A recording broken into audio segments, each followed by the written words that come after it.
అంటే మీరు చూస్తే ఒక మంత్రి గారిని కలిసిన తర్వాత ఆయన ఒక ఫేస్బుక్ పోస్ట్ పెట్టారు. 2019లో ఏకపక్షంగా ఒప్పందాలు రద్దు చేశారు అని ఆయన పెట్టారు. అధికారంలో ఎవరు ఉండేయండి అప్పుడు? వైకాపా ప్రభుత్వం కాదా?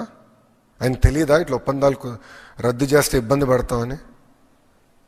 అంటే ఎలాంటి అనుభవం లేని వ్యక్తి, ఒక విజన్ లేని వ్యక్తి, కనీసం మంత్రిగా పనిచేయని వ్యక్తి ముఖ్యమంత్రి అవుతే ఇంత నష్టపోతాం స్వామి. ఆయన ఎంతసేపు నాకెంత అని ఆలోచించిన వ్యక్తి తప్ప ప్రజలకి మంచి చేద్దాం, అభివృద్ధి చేద్దాం, ఉద్యోగాలు కల్పిద్దాం, పెట్టుబడులు తీసుకొద్దాం అని ఏనాడైనా ఆలోచించలేదు. 5 సంవత్సరాలు చెప్పుకునే స్థాయి ఒక కంపెనీ వచ్చిందా మనకి? ఏనాడైనా ఆంధ్ర రాష్ట్రం గురించి ఒక్కరన్నా మాట్లాడారండి 5 సంవత్సరాలు? నేను అసూయపడేవాడండి. అరే తమిళనాడుకి వెళ్ళిపోతున్నాయి కంపెనీలు, తెలంగాణకి వెళ్ళిపోతున్నాయి కంపెనీలు, 5 సంవత్సరాలు ఇంత నష్టపోతున్నాం ఏంటని చాలా బాధపడ్డాడు. అరే ఉన్న కంపెనీలు పంపించే కదా, అమర్రాజాని పంపించే.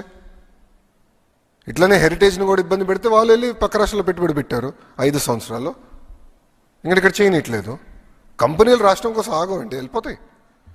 వాళ్ళు కూడా కమిట్మెంట్స్ ఉంటాయి.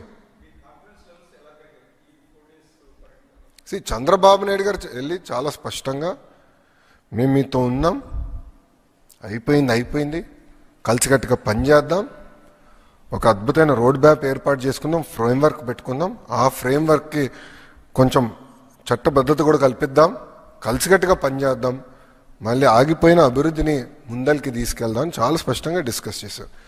వాళ్ళు కూడా ముందరికి వచ్చి ఒక అమరావతి కాదు రాష్ట్రంలో కూడా మొత్తం రాష్ట్రంలో మేము కలిసికట్టుగా అభివృద్ధి చేద్దాం.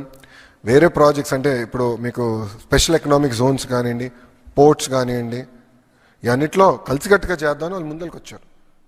సో గతంలో అమరావతి ఉండేది, ఇప్పుడు అమరావతి కాదు, అమరావతి కూడా చేద్దాం. ఇప్పుడు వరల్డ్ బ్యాంక్ కూడా వచ్చారు, ముగ్గురు కలిసి చేద్దామని ఒప్పుకున్నాం. అమరావతి కాకుండా ఇతర ప్రాంతాలు కూడా అభివృద్ధి చేద్దామని నిర్ణయం తీసుకున్నాం. మీరే చూస్తారు కదా, మీరే చూస్తారు.